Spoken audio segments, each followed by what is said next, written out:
A terrifying movement made its appearance in the 1970s.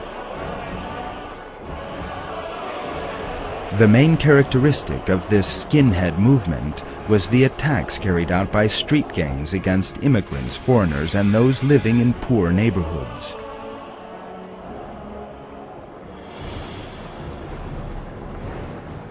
In later years, most skinheads would turn to racism and began racist actions as supporters of Nazism. The neo-Nazis number around 70,000 and are active in 33 countries and on 6 continents. These young people, aged between 13 and 25 with a nostalgia for Nazism, generally consist of drug addicts and unemployed street hoodlums. They can be instantly recognized by the Nazi symbols on their clothes, their shaved heads and tattoos. These tattoos generally emphasize a hostility towards other races.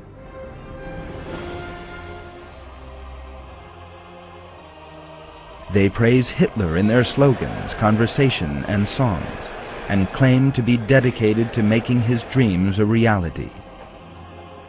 A world ruled by the Aryan race.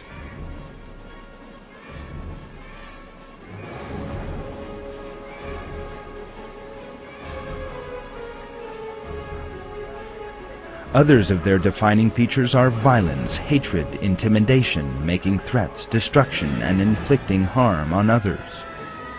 Those who inflict the greatest quantities of these are declared to be heroes.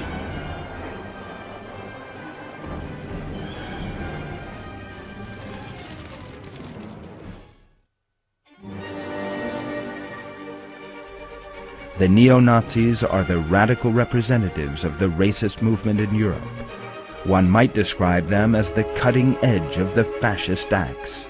Yet that axe also has a handle, and these people represent a wider social and political spectrum than the neo-Nazis.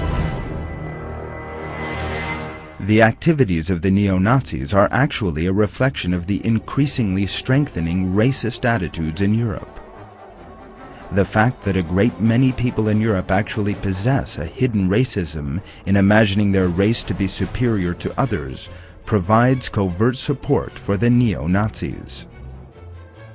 According to research carried out in 1997, the racist potential in Europe as a whole was calculated at around 33%.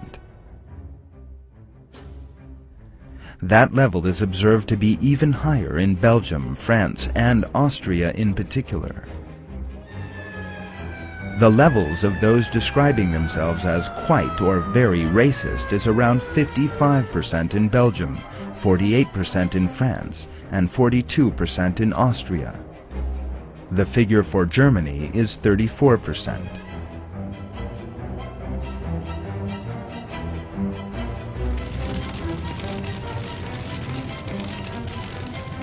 Whenever fascist organizations are mentioned these days, most people first think of the German neo-Nazis. The fact is, however, that there are a great many more groups under the fascist umbrella.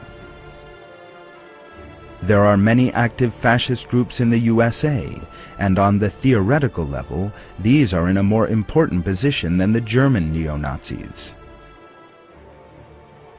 These groups generally use the slogan, white supremacy. Most importantly, they put this forward as a philosophical and scientific doctrine, not as a hostility to foreigners caused by economic troubles. Various fascist organizations, such as the Ku Klux Klan, the American Nazi Party, the Aryan Nation Movement, and the National Alliance, are to be found under the white supremacy umbrella. The aim of these groups, which are very active on the internet, is to propagate the doctrine of a racist worldview and to disseminate it as widely as possible.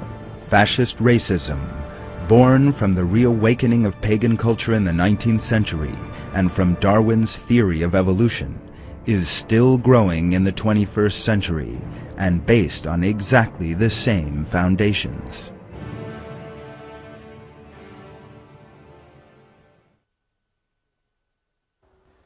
As we have clearly seen throughout the course of this film, fascism is an ideology that has wreaked the most terrible destruction. It has led to the deaths and torture of millions of people simply because of their race, as well as to the tragedy of the Second World War. Everywhere it has raised its head, it has sought to eliminate all human values by creating a society of fear. Today it is manifested as a widespread regime in Latin American and African countries in particular, and in the Western world by growing racist tendencies and neo-Nazi organizations. Fascist culture is also spreading onto the streets in a great many countries, and is producing barbarian groups that delight in violence and bloodshed. A worldwide intellectual struggle against fascism is therefore essential. If fascism is to be eliminated, then paganism and such myths as the Darwinist concept of conflict and Darwinist racism must first be overcome in the intellectual sphere. In order for that to happen, people need to be taught such basic moral concepts as love, affection, compassion, modesty, tolerance, and justice, and these need to be propagated widely. The source of all these concepts is the Quran. While fascism incites people to war, violence, bloodshed, and racism, the moral values of the Quran commanded by God represent the foundations of a world filled with peace and security. A society molded by these moral values will never permit the emergence of fascism, nor of its red equivalent, communism.